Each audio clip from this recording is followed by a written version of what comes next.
चलिए जानते हैं देश दुनिया की सिलेक्टेड काम की बहुत ही महत्वपूर्ण लेटेस्ट खबरों को बस 10 मिनट में 50 बड़ी खबरों को। लेकिन दोस्तों वीडियो को आगे बढ़ने से पहले अगर आप लोगों ने हमारे चैनल को अब तक सब्सक्राइब नहीं किया तो सब्सक्राइब कर लीजिए। कांग्रेस के राष्ट्रीय अध्यक्ष मल्लिकार्जुन खड़गे ने लखनऊ में आयोजित प्रेस कॉन्फ्रेंस में कहा कि लोकसभा चुनाव के 4 चरणों में इंडिया गठबंधन आगे है और बीजेपी पीछे है। 2024 का ये चुनाव देश के भविष्य को बनाने वाला चुनाव है। हमारे आगे की पीढ़ी के भविष्य को सुरक्षित रखने का, उनके हक और आरक्षण की हिफाजत करने का है। उन्होंने कहा कि इंडिया गठबंधन बेरोजगारी के खिलाफ, महंगाई के खिलाफ लड़ रहा है। एक तरफ अमीर, एक तरफ गरीब का फर्क है, उसे मिटाने के लिए हम लोग एक होकर लड़ाई लड़ रहे हैं। उत्तर प्रदेश की सियासत में जान पहचान नाम और प्रतापगढ़ के कुंडा से विधायक राजा भैया ने कोसावी, प्रतापगढ़ और इलाहाबाद लोकसभा सीट पर समाजवादी पार्टी कैंडिडेट का समर्थन करने का ऐलान कर दिया है।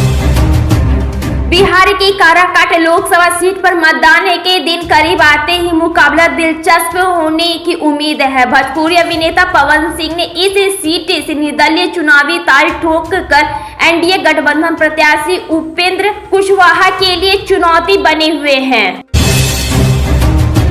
आरजेडी नेता तेजस्वी यादव ने सीएम नीतीश की वापसी की सूरत में राजनीति का दरवाजा खुले रहने का संकेत देते हुए कहा कि चाचा जी का शरीर वहां है, मन यहीं है। महागठबंधन के साथ 17 महीने सरकार चलाने के बाद नीतीश ने जनवरी में महागठबंधन का हाथ छोड़कर भाजपा के नेतृत्व वाले एनडीए में वापसी की थी। वहीं लालू ने कहा कि बिहार के सीएम घर आ जाएंगे तो वो धन्यवाद करेंगे, लेकिन अब वो नीतीश को कभी माफ नहीं करेंगे। एक इंटरव्यू में पीएम नरेंद्र मोदी ने कहा, अगर मैं हिंदू मुस्लिम करूंगा तो मैं सार्वजनिक जीवन में रहने योग्य नहीं रहूंगा। उन्होंने बताया कि उनका बचपन मुस्लिम परिवारों के बीच ही बीता है। मोदी ने कहा, मेरे बहुत सारे मुस्लिम दोस्त हैं और 2002 के बाद मेरी छवि को खराब करने की कोशिश की गई है। हमारे आस पड़ोस में मुस्लिम परिवार रहा करते थे। ईद के मौके पर हम घर पर खाना भी नहीं बनाते थे। सीएम केजरीवाल आज चांदनी चौक, उत्तर पूर्वी और उत्तर पश्चिमी दिल्ली लोकसभा क्षेत्रों के कांग्रेस उम्मीदवारों के समर्थन में रोड शो करेंगे। आम आदमी पार्टी ने बीजेपी के खिलाफ वंचित मिशन कैंपेन शुरू किया है।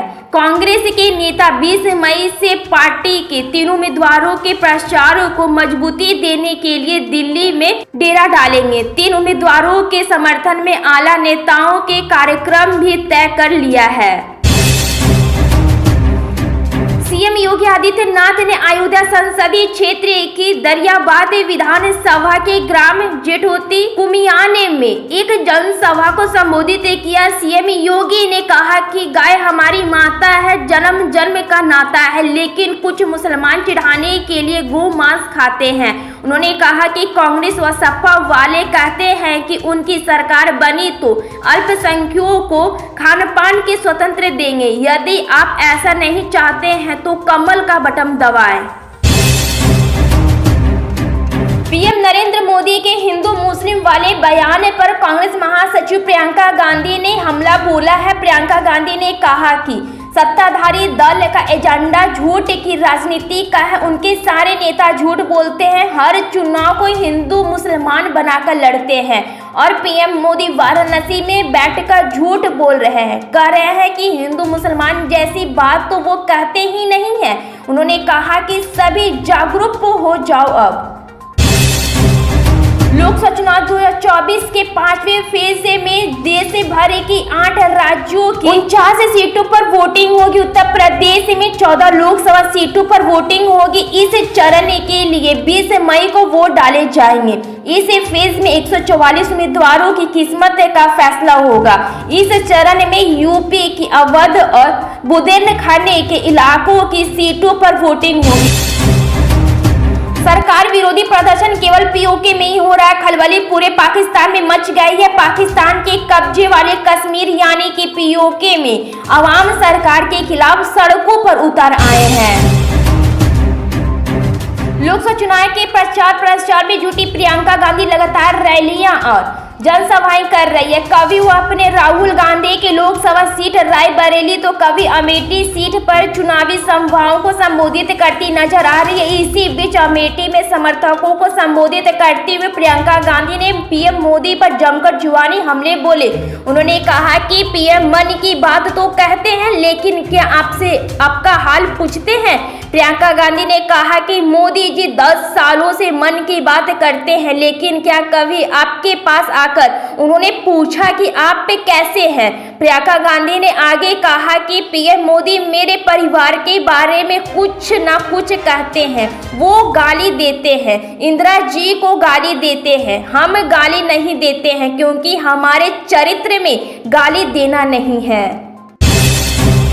मिशन 80 को कामयाब करने के लिए भाजपा पूर्वांचल में जातीय समीकरण साधने में जुटी हुई है। पूरे उत्तर प्रदेश में अलग अलग जातीय के प्रभाव को देखते हुए पटेल राज्य भर निषाद बिरादरी की राजनीति करने वाले छोटे दलों को पहले ही एनडीए का हिस्सा बना चुकी भाजपा को अब जनवादी पार्टी का भी साथ मिल गया है।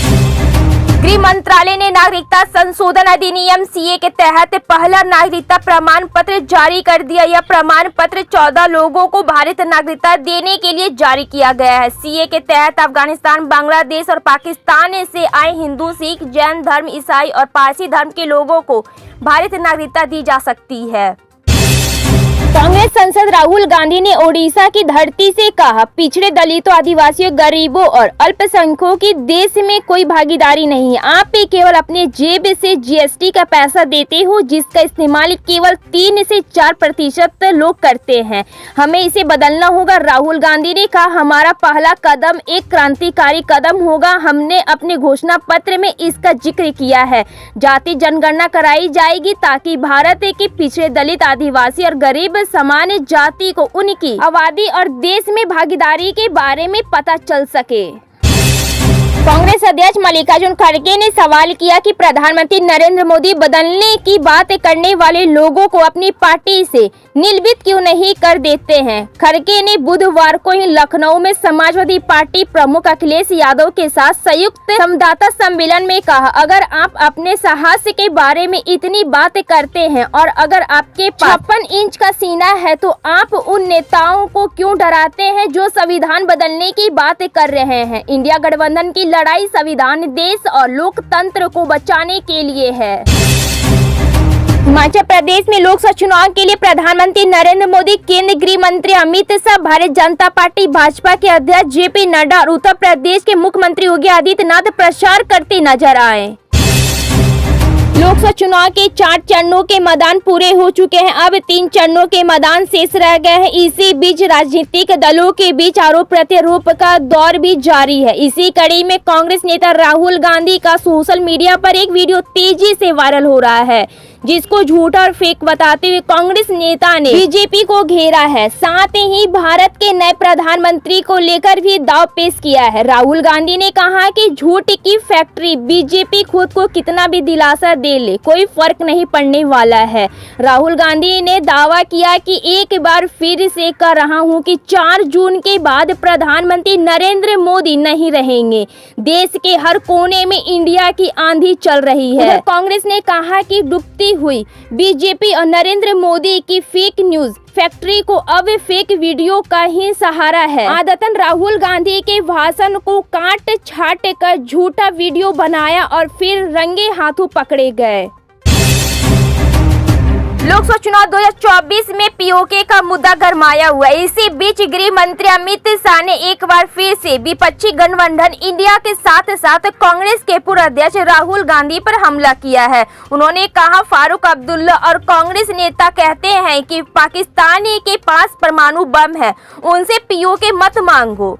क्या 130 करोड़ की आबादी वाली परमाणु शक्ति भारत किसी से डराकर अपना अधिकार छोड़ देगा? राहुल बाबा को देश को समझना चाहिए कि उनके गठबंधन के नेता क्या कह रहे हैं। पाकिस्तान का सामना करो, पीओके छोड़ेंगे कभी नहीं। और हाँ दोस्तों, बड़ी खबर और मुख्य समाचार यहीं पे समाप्त होती है। और आप लोग हमारे कमेंट सेक्शन में जरूर बताइएगा कि आप किस राज्य से हमारे वीडियो को आप लोग देख रहे हैं, और हमारे वीडियो को अपने दोस्तों तक व्हाट्सएप और फेसबुक के जरूर शेयर कीजिए। हमारे चैनल को सब्सक्राइब कर लीजिए। मिलते इसी तरह के देश दुनिया की लेटेस्ट खबरों के साथ कल। धन्यवाद।